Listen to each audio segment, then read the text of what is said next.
মা বস।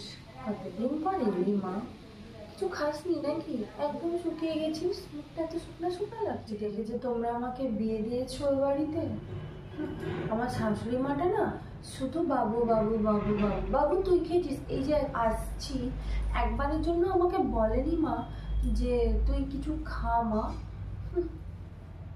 তুই আমার মেয়ে হয়ে এসব বলছিস? সত্যি দেখ না, তোর বাবা আর আমি বিয়ে 3 মাস পরেই তোর বাবাকে নিয়ে আমি আলাদা হয়ে গেছিলাম, আর তুই 3 বছর হতে যায় আমাকে এইসব কথা বলছিস।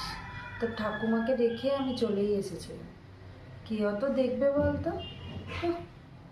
ঠিক 3 মাস পরে আমি চলে এসেছিলাম। আবার জানো, পাড়ার লোক যখন আসবে, পাড়ার লোকের কাছে কি বলবে? আমার বৌমাটা আসার পর থেকে না আমার ছেলেটা আমার সাথে আর দুদণ্ড বসে কথা বলে না। আবার জানো তো মা, এই যে তোমার জামাই আমাকে এটা করিয়ে দিয়েছে তো, ডায়মন্ডের এটা, সেটা নিয়ে আবার কত কথা। বাবা, বৌমাকে ডায়মন্ডের অত খরচা করার দরকার কি ছিল? এই কি ছিল, ওই কি ছিল? বাবা সত্যি আমার মেয়ে হয়ে যে তুই এত বোকা কি করে জন্মালি, আমি সেটাই বুঝতে পারি। তুমি বলো এতে আমার কি দোষ? আমি কি বারণ করেছি তার বাবুকে যে না বাবু তুমি যাও না, তোমার মায়ের সাথে কথা বলবে না? আমি তো সব কিছু বলিনি, সে বলে না সেটা তার ব্যাপার। ছাড়, তুমি বলো এখন আমি কি করবো? ঠিক আছে, আমি যা করেছিলাম তুই এখন সেটাই কর।